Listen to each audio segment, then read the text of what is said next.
how do we celebrate the fact that engineering is solving big challenges for the world and making sure that we equipped engineers with the tools to help accelerate that productivity because there's no time to lose. Welcome to the LabVIEW experiment. I am your host, Sam Taggart from SAS Workshops. In my 15 years of working with and training developers, I've had the opportunity to conduct a lot of experiments. Over here, we believe in embracing failure as the essential learning experience that it is. And what better way to learn than from other people's mistakes? In this podcast, I talk to industry experts, colleagues, and friends about their failures and how they have turned them into future successes. I am here today with Norma Dorst, a longtime NI employee who's kind of surfaced to my attention recently at one of the champions meetings where we were talking about how to center LabVIEW and how to bring LabVIEW back into the forefront of some of the NI marketing and materials and stuff and kind of put some emphasis back on it after several years of not emphasizing LabVIEW as much as they possibly could have. And so I just thought I'd have Norma on here and we could have a little conversation. Why don't you start with just your history at NI and kind of some of the roles that you've had and things that you've done, and then we can get into talking a little bit more about LabVIEW. Yeah, no, thanks, Sam, so much for inviting me to be on the LabVIEW experiment. I'm really excited. I've been at NI almost 30 years, which is super surprising and a little scary that that's happened. I started as an applications engineer, and right away I was attracted to LabVIEW and even I know the dark side, the marketing function, but mostly because I believe so much in the power of engineering to change the world. And so I wanted to be able to talk about that and evangelize that. But one of my first projects was actually as an intern to try and develop a LabVIEW user group program so that we could reward the champions and the folks that were, helping to create like this community of LabVIEW users out there. And it was called BI UserNet. And most people will never remember that because it was just so early on, 1996 maybe. But I became a LabVIEW product manager and, launched LabVIEW 5.0 as my first LabVIEW version. That was big. It was really exciting. I sent R&D all over the world to do seminars, and I wanted our engineers right in front of our customers because a lot of our engineers were CS guys, and so they didn't understand the data acquisition and the PXI, they were using it. And so I wanted to make sure that, our R&D folks had a chance to directly meet our customers and understand what people were going through with LabVIEW. And that was fun. That was a really big success. And then I went off to do real time at FPGA for a while. And then I came back to run all of software marketing with the LabVIEW 7 Express launch is the area that I kind of ended my product universe with software in LabVIEW. Had my kid, went part-time for a while, helped out Dr. T, and just really privileged to be able to spend some time kind of thinking about our mission, why, and I should be out there and why people, how do we celebrate the fact that engineering is solving big challenges for the world and making sure that we equipped engineers with the tools to help accelerate that productivity because there's no time to lose. So I spent some time in research, field, but those are my like kind of big moments. I know it's a while ago, but most recently, as Sam, you mentioned, I re-engaged on the marketing front because I really wanted to make sure that people heard and saw LabVIEW. It's a life-changing software platform environment. Dr. T used to call it a career. If you were an engineer, like LabVIEW is enabling a career of adaptability and problem solving and changing tech over time. And I just wanted more people to know about it. Yeah, it's very interesting. I think you hit on something which is the key is like the why. Like we don't talk about that enough about why we do what we do. And I do think at least definitely in the old days, and I was very clear on that mission of like we build tools for engineers and we help engineers do all these great things. I think that's really cool. Mhm. It reminds me, do you remember a marketing video from NI?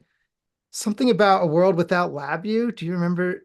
We'll have to find a link. It's like a guy walking through his life and like everything falls apart in his Everything is broken. Yeah, I Absolutely. It was thought that like was life nice. without an eye. Yeah.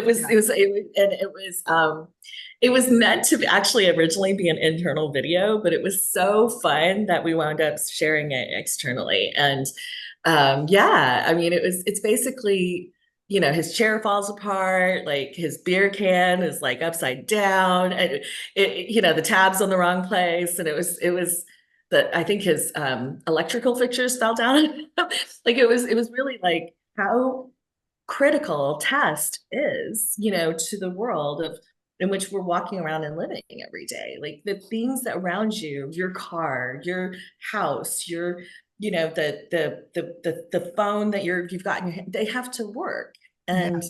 sometimes it's life changing critical, it's mission critical that those things work. And so the test is a massive part of that. And a lot of times people don't think about that. They think about the design part of it, but the design really would never come into life without testing.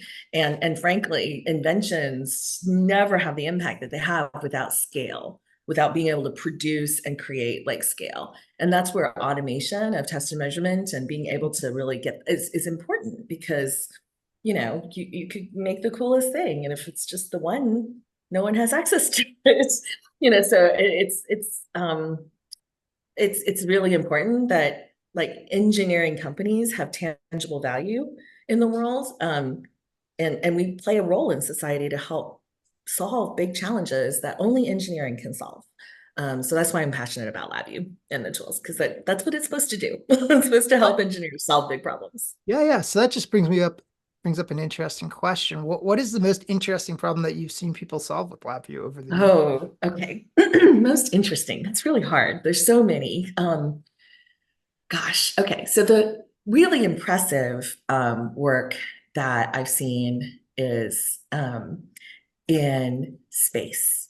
So it's really hard to uh, minimize the impact that you can see when I remember using like helping to control telescopes to visualize the beginning of the universe, like and be able to see a photograph of what the Big Bang might have looked like using a lot of telescope and data analysis and, seeing that picture. It was pretty overwhelming for me. And I remember earlier on, like when the Hubble was having problems, right? Because the mirrors weren't aligning or something was happening to where the lenses weren't working right. And then we used, our software tools and the platform to be able to actually realign so that we could fix the Hubble telescope. Like those things are just incredible to me. However, back in the human scale of the universe, like in that space, one of my earliest trips as a product manager was to visit a life sciences medical device company that did ear implants for children who were hearing impaired or who were deaf and wanted to be able to experience hearing.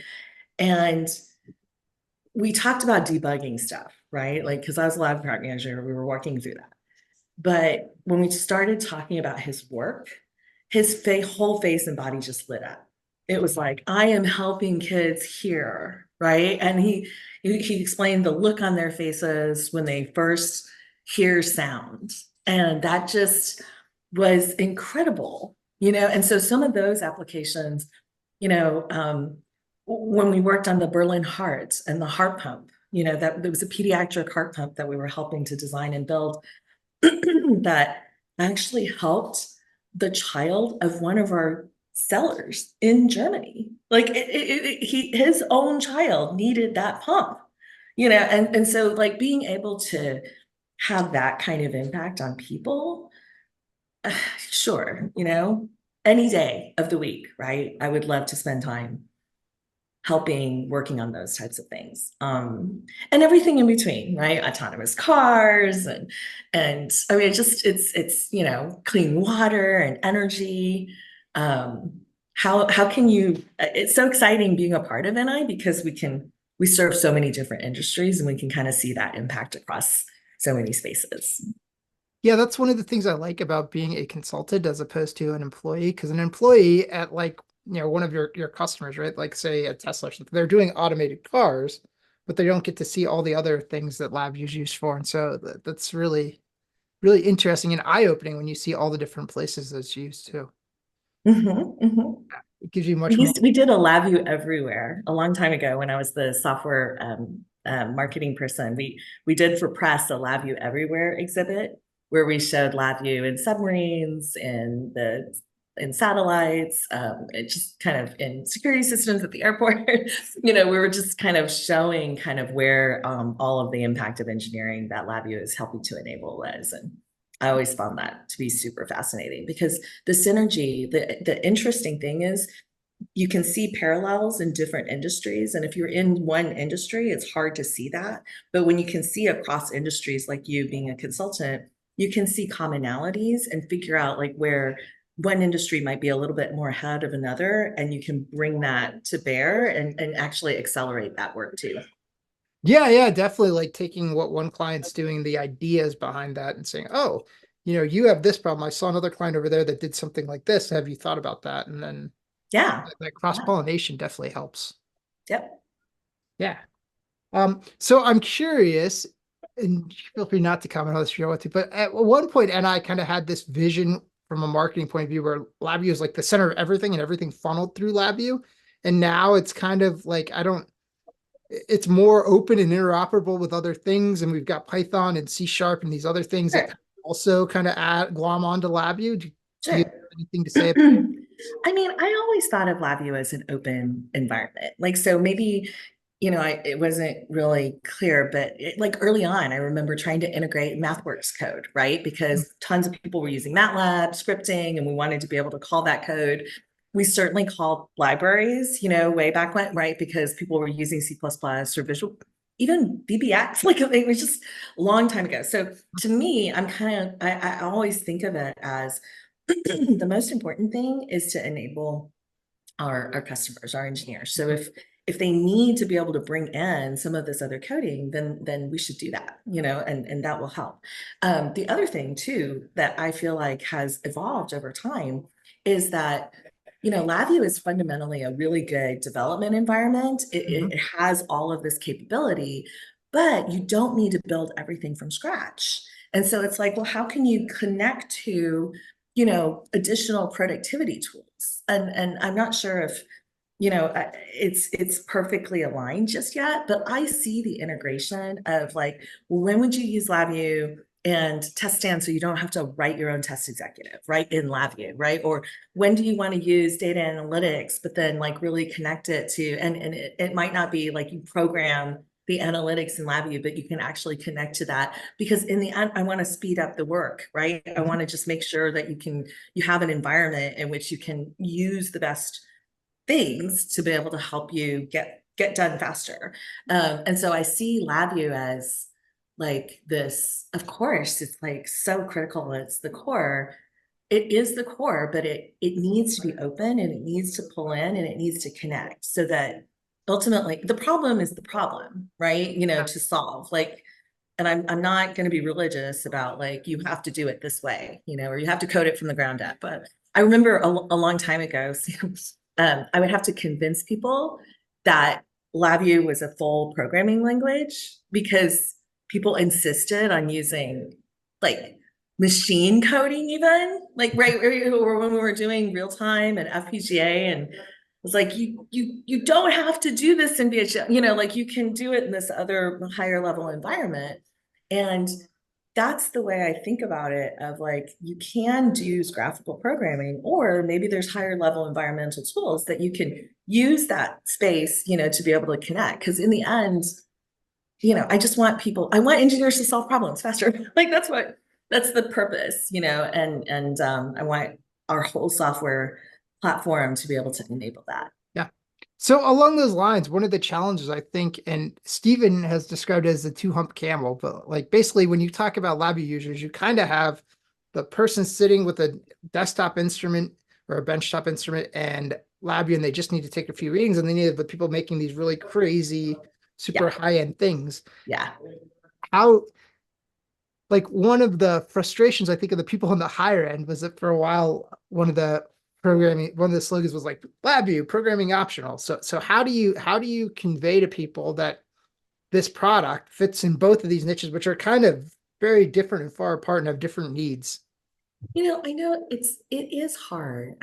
I will say that when we think about the majority of new customers, right, that need new people who don't even automate very well, Mhm. or like you said, we need to be able to speak en masse to those customers. And forgive me, Sam, I'm a marketer, so I'm Yeah, gonna say some of these things that may sound too fluffy, and I don't mean to be, but um, I think when we have to actually simplify it so that people will be encouraged to try it.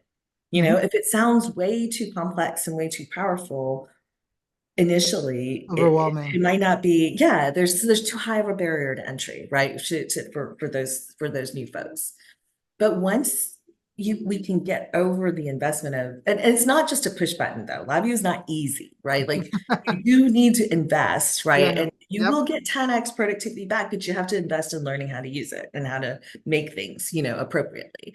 But once you get past that hump, then I feel like the next evolution is if you need to be able to build more and more complex things, this is where I see the community and our power users, our champions really connecting with our R&D folks and with our, strategy teams to understand what needs to be next and what are fundamental architecture things that we need to understand, but what are things that we can open up to the community to develop and use in a much better way. And so actually at NI Connect, which is coming in May, uh, in the keynotes, we have some folks that are sharing ways in which we're really opening up LabVIEW so that we can have that broader ecosystem of development to make sure that it is serving like the needs of the most advanced users, and that it's not only NI, right, that can provide that capability.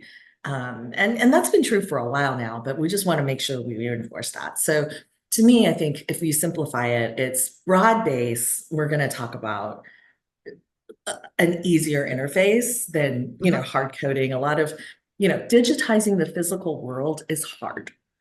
That that is ultimately LabVIEW. You can pull in signals, measure and control, right? Automate that in universe. That fundamentally is the core. And we got to make that easier. We got to make that accessible to people because they don't know, that it should be that integrated and that simple. Then the next step is okay for those people, and that's not going to be hundreds of thousands of people, right? That's going to be the sort of top of the pyramid of the power users. Then we Yep. got to make sure that they have access to the tools that they need.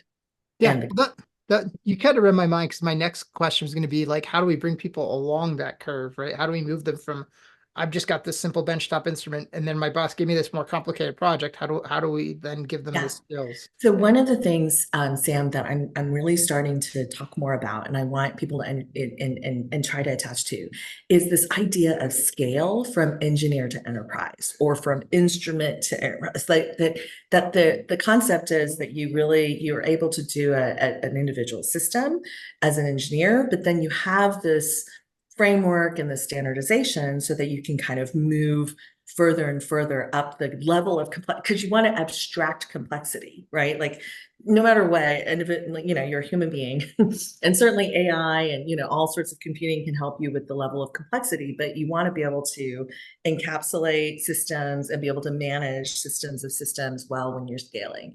And so we have to, and I has to provide, you know, videos, content, work with our partners to help people see like, okay, what is that next step and what get guided. And, last year we had in our technology preview introduced a co-pilot for LabVIEW. And so, we're hoping to be able to share some news around that coming soon. So hopefully, see people that live stream the keynotes. But we want to help that guided process versus just like, okay, take tons and tons of time, right, coming up the curve of trying to learn how to deal with increasing complexity. And we need to abstract that complexity in a way that is manageable, even as you scale. So it's not an easy answer because I think there's an investment by the customer, the user in proficiency. And there's an investment by all of us to make sure that the content and is consumable.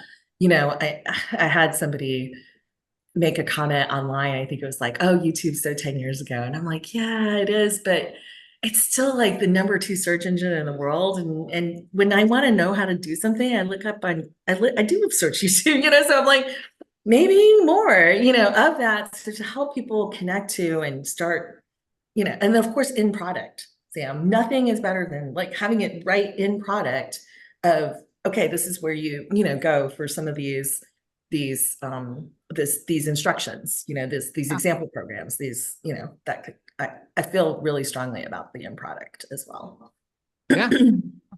So I have another somewhat related question, and that is, so you mentioned that, it's an investment to get into LabVIEW and you got to make the investment, but you get this 10x return. How do we convince people that that's true? Because I feel like I know that's true because I've been there, right? I know how to use LabVIEW. I know how to get that value out of it. Yep. Somebody who's new, who's looking at, well, I've got LabVIEW on one hand, and I've got Python on the other hand, and this one has a really high cost of entry, right? I Yep. mean, they both have the training component that you have to learn what you're doing, but this one also has this additional price tag. Right. And Right. what can we do to make it easier for people to try it out and to see that value?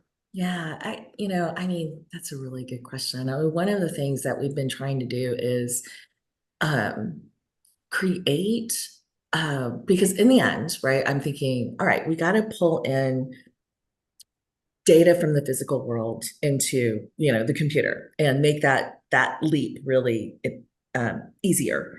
Mhm. So part of it is, can we get them to at least consider NI as a software, interactive, oriented? Hey, I can just get a few measurements really quickly, and versus like having to code it in Python. So we recently launched FlexLogger Lite, which is free software that's interactive, ability to just pull in data acquisition and measurements really nicely, and then help them understand that to continue to develop a higher level system or additional functionality, that's when you move to LabVIEW, and Mhm. and give them that kind of instant reward, right? Of like, okay, I can get my measurements and easily, and then help pull them up the curve. Now, Python is amazing. Like, so I actually, again, my purpose is to help engineers, so like Yeah. if Python is all they need, fine, Yeah. right? Like I need them to be able to be successful. Where it breaks down is where you're really building professional quality programs, that are going to be like audited and reused with multiple, teams, and somebody's going to be able to figure out what happened afterwards, and so like if you move on, so we do need to help people understand that that's the level of quality of our professional tool set that isn't, it's just different, than what Python is providing. And um, if somebody needs that level of professional quality and believes that they need that in the future, whether they need it right now or not, it's good to just start in the right tool set in the first place. But that's why we want to be able to pull Python code into LabVIEW.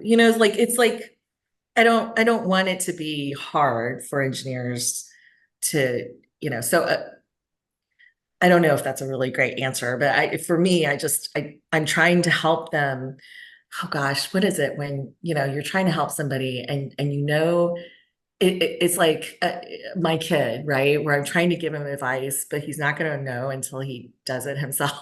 It's like, okay, I'm going to help you understand that, these are the things that you're going to encounter, right? As you continue to try and scale your system or you continue to develop more. But you don't, you're going to experience it yourself. So like just 9 times out of 10, and I do that with, not just single seats of LabVIEW and individual engineers, but we have these things called enterprise agreements, like in organizations where they've, standardized on LabVIEW and our software, and they, make it easy for people to access it within an organization, with a company or department or whatever. And what we find is usually you need somebody who's kind of almost like the super user, like the power user, or the help desk, because otherwise people can't get, like, they don't know where the regular code is that company has stored, and where's all the stuff, the best practices that they use across the teams. And a lot of times companies might not understand like why they should have that, right? Because it's like, well, I mean, don't we just train all the users and then it's fine, and you're like, well, having this capability, this person or these teams, that are your super users, really ensures the success of your investment. And so you don't want to not do that. You just spend millions of dollars standardizing on Yeah. software, and then, you don't put in like the kind of best practice, right, that you need to be able to make that successful. Like I think of that as software. Like you're making an investment in software one way or the other. Are you going to choose the one that helps you, like this project is not the only project you're ever going to do. Yeah. Tomorrow you're going to another project. Before you finish this project, new technology requirements are going to come at you and you're going to have to adapt. Is this the right tool for you to be able to do that? And if it's not, then consider LabVIEW, because that's where, you Yeah. know, decades of history have shown that people have been able to be successful in scaling that into really professional projects. Yeah. I run into that problem a lot dealing with Mhm. consulting stuff where like I can tell people there's a problem, but like that it doesn't register until they start to feel it. And then they're like, Yeah. oh, that's what Oh, uh, yes. yeah, Bring because Sam back. Yeah. the solution is never free, right? The solution always takes energy and effort. And it's like, Mhm. solving a problem that I don't yet realize is a problem is not really high on my priority list. Exactly. Exactly. Yeah. And it's interesting though, you said that, Sam. I feel like a nice way to do that is to talk about a problem that they've likely encountered that's similar, like an analogy, right? Because I mean, likely this isn't the first project they've ever been on. So it's a little bit of like, well, how are you? Remember that code that you didn't document like way back when, or, remember that, and what happened later? Like this is something that is going to happen to you, right? That you need to think about. So anyway, maybe Well, that it's can help. interesting too, because sometimes as a consultant, you come in and like you'll look at their code and like they have global variables and race conditions everywhere, and you're like, I bet you guys have problems where you just have random bugs, and they're like, yeah, and then they just Yeah, huh. Right. yeah. So that's like, yeah, that's usually a good way to build some credibility is to point out things like that, and they're like, oh, if Yeah. they're not using source code control, oh, I bet you guys have problems where like, you never know what version's running and blah blah blah, and then Yep. Yep. yeah, like as an example, I talked to somebody yesterday and they said they were working with this company and they fixed one bug, but they broke something else in the code. And I was like, and they're like, selling them on unit testing was really easy after that because it's like, hey, if you had unit tests, you would have caught this problem and then it There wouldn't you happen. go. So That's right. That's right. eh, Yeah. Hard to do that at scale, but it's an ambition. Like we need to help people understand the investment that they put in and then what they get out, and that it's worth using the right tool from the outset because it helps scale with them, right? And their whole career.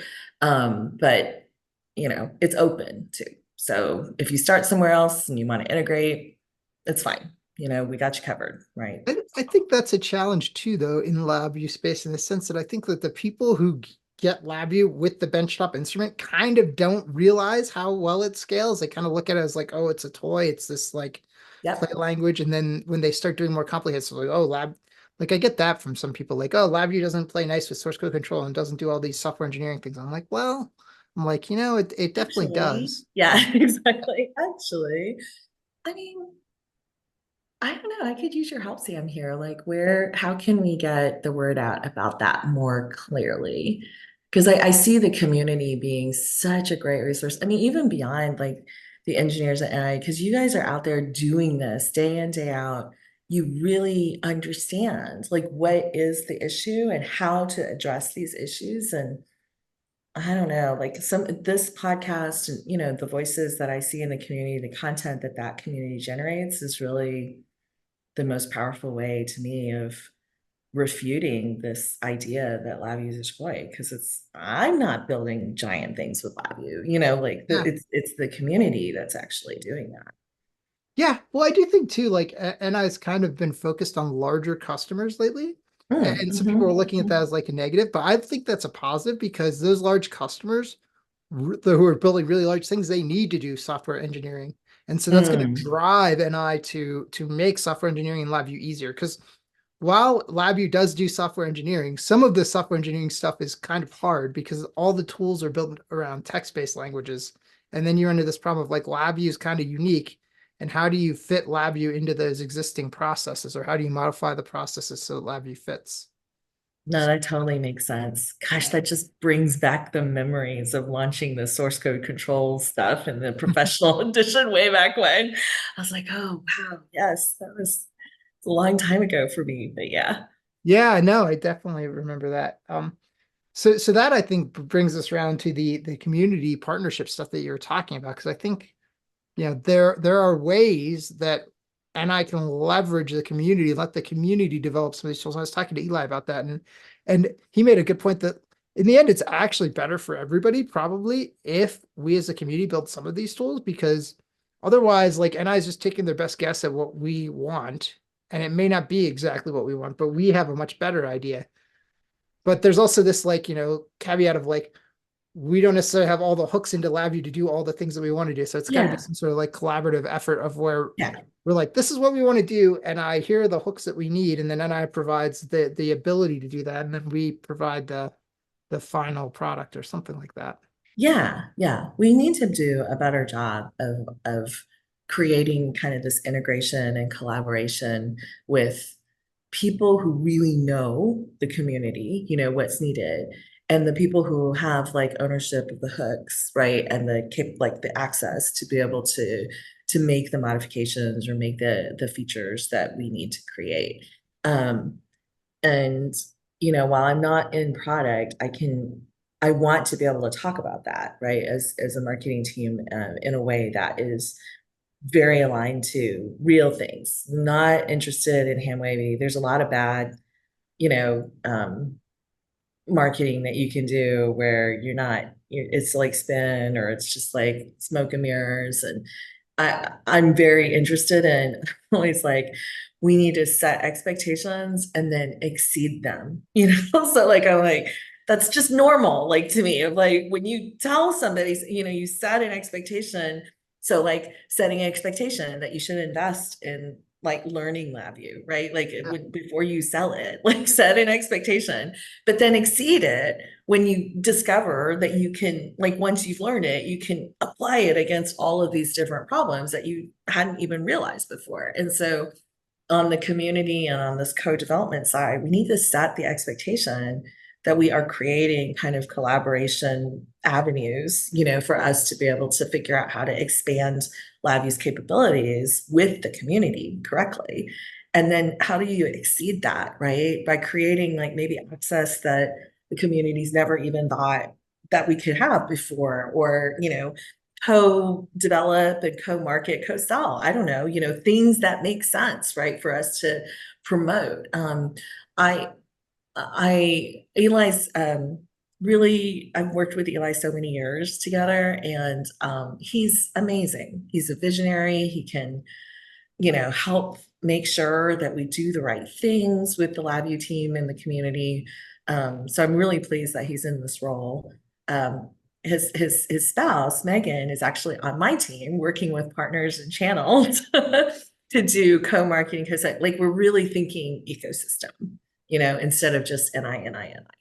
And I think we need to do even more of that.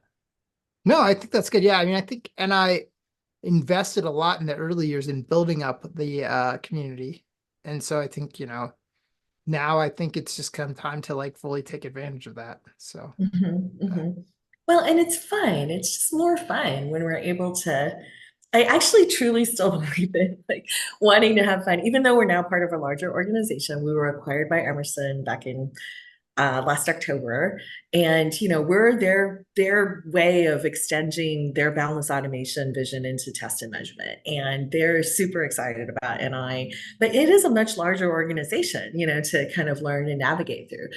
And at the same time, we still have this innovative culture that I think is super attractive and fun and will continue, right, to be able to innovate and lead kind of Emerson into this test and measurement space. So I hope that we can, continue to not just, I mean, of course, the work is really important and we need to do the right things. And I want it to be fun for everybody working together. It's always been a pleasure to work with our customers and our community. And I hope that, we continue to make that true and a good place for everybody to be. Yeah. So speaking of the Emerson, what changes have you seen since the whole Emerson thing? and how has that Sure. affected? I didn't know what to expect, Sam. So obviously, at the almost 30-year veteran of NI, I've only ever worked here. So for my most of my professional career, so I didn't know what to expect. What I have seen is that the colleagues are amazing. Like the people that I've met, I felt like were my tribe, and I've been able to connect and be able to speak to the leaders of marketing and other business groups and stuff, and be able to really share best practices. So I think that's been cool because previous to that, while we could go into the industry and chat with peers, it wasn't the same as all being in the same company. And so that has opened up new doors, I feel like. Um, it is a different market though. Like as I was learning about like their top customers and their core is really around process and industrial automation. And our core is so much like electronics and such that we don't really have like a ton of overlap, in terms of the customer groupings and things like that. So that's okay. That became clear. Like, oh, okay, we were trying to investigate, hey, where could we do some things together with customers and realizing that no, actually we're their new arm. We are T&M for them and we're expanding into their work into these spaces. And I think I'm looking forward to more scale, rigor, discipline, operational excellence that I think Emerson as a much larger organization and 100-year company can bring. I think, and I could use some of that. Remember you were talking about like, hey, it's been a while since we put LabVIEW out in the market. It's just like, well, why? How did we lose that sort of operational, understanding of like what's critical to make sure that we go to market correctly and things like that. And so I think I'm looking forward to more of that from Emerson. I'm getting a little bit of glimpses of that as we're starting to talk strategy and continuing kind of the long-term planning post the acquisition. So yeah, I mean, I'm trying to think if there's anything else, but generally it's been very positive. And I love like having a whole group of new colleagues. That's been fun. Emerson actually has a Round Rock office here. It's the Delta V guys, the systems automation folks. And so a lot of times we'll run to each other's campuses to kind of meet new teams and get to know each other. So that's been super cool. Cool. So let's go from the present and future back to the past a little bit. You had mentioned that you worked a lot with Dr. T. Do you have any like Dr. T wisdom Oh, that you would like to share? that man was a font of wisdom. Like it was just all the time. He talked about and he read a lot of books as a bootstrap entrepreneur, right? Like he was a PhD double A, and physics and so he read a lot of books. And so some of the interesting things that he's told me has been like, be the most optimistic and the most pessimistic person at the same time. And you're like, what does that mean? And it was really about like being forward looking and progressive and hopeful for the future and positive and bring it through, but don't look at the world through rose colored glasses. Like see every crack in the wall of making sure that you can, you know, put forward the best that you can put in there because you're highly critical and you're overturning rocks and trying to make sure that you've covered like everything that you could think of as you're optimistically hoping for the best and getting everybody aligned. um I love when he told me that 50% of his job was like helping people do the right thing and then the other 50% was stopping people from doing the wrong thing. There's just no way to actually there's so much going on at any given time, and all you can do is really support your teams and people. He created this company because he wanted to create a great place to work. I thought that was so amazing because it wasn't like I created this company to make as much money as I could, or I created this company to, be able to make sure that people understood the purpose of graphical programming or electronics. He created NI to be a great place to work, to have a great career. I was like, wow, that's such a human side of him, that I think it's hard to see when he's like this super passionate engineer talking about, technology all the time, a lot of hardware, right? Because Jeff Kay was more of the software visionary, and they were such a good duo in thinking about like what we should make, right? And who our customer was and how we should serve them. But oh my gosh, I could go on for hours of like genius of the and, Ooch approach. I don't know. There's just a million things that he taught me. And I was so lucky, privileged to be kind of, I feel like in the presence of like learning from, kind of genius, like to me, right? Like it's just somebody who's super, super smart and able to help or interested in passing along knowledge and helping others. So it's good. Great. Yeah, only hear good things about him and Jeff K. So, Mhm, yeah. mhm. Uh, one last thing I like to ask everybody a question before we go, and that is, can you tell me about an experiment that you tried that didn't turn out the way you thought it would, and what did you learn? So a few years ago, I was kind of peripherally being recruited back into marketing. And I'm sure the team all knew, like we rebranded National Instruments Mhm. to NI. And while I love the clear articulation of the values that we have as a company, like our company meaning like in my head, it's a group of people. Like Mhm. there's no company without the group of people. That's what it is, right? And so for me, being bold, kind connectors, understanding our mission and vision, like of enabling, empowering engineers and enterprises, accelerating productivity, innovation, discovery, like those are things that I believe in, and was not really different, but it was more sharply articulated in the rebrand.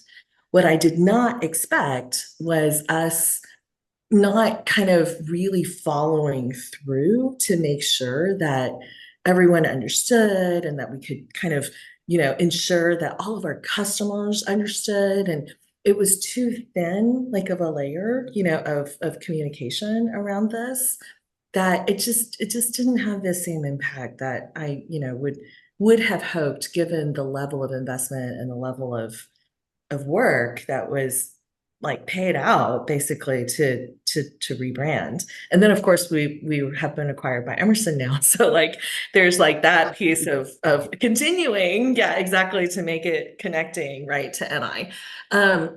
So I didn't love that.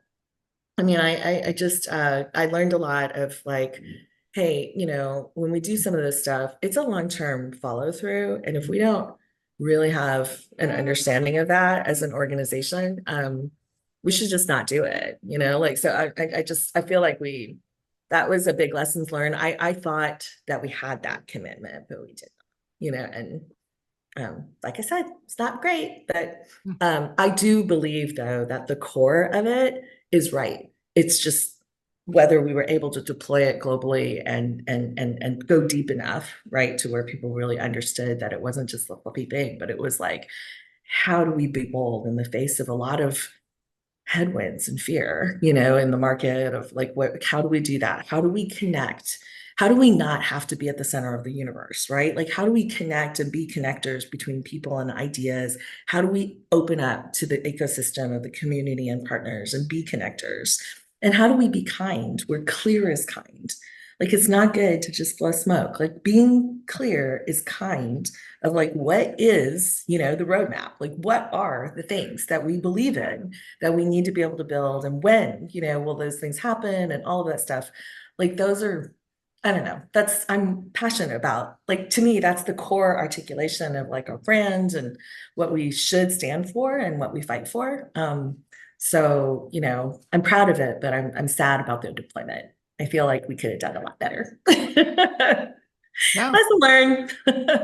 Yeah, I mean that's all you can do, right? If it's already happened, it's like all you can really do is look back and say, what did we learn? What do we want to do different? Yeah, Yeah, exactly. How do we make this better? That's right. great. Well, it's been great talking to you. Is there anything else, any parting words, anything we missed talking about? I just am so pleased that I was able to do this with you guys, Sam. So thank you so much for inviting me, and I look forward to seeing everybody at NI Connect, whether it's this year or next year, or at any of the places where I actually get to engage one-on-one in person with our customers and our community. That's just the people are the best. So I appreciate that. All right, great. Thank you very much. That's it for today's episode of the LabVIEW experiment. Thanks for listening. If you have any comments or questions, head over to thelabviewexperiment.com and drop me a note. And don't forget to subscribe to the podcast and follow us on Twitter and Instagram at the LV Experiment.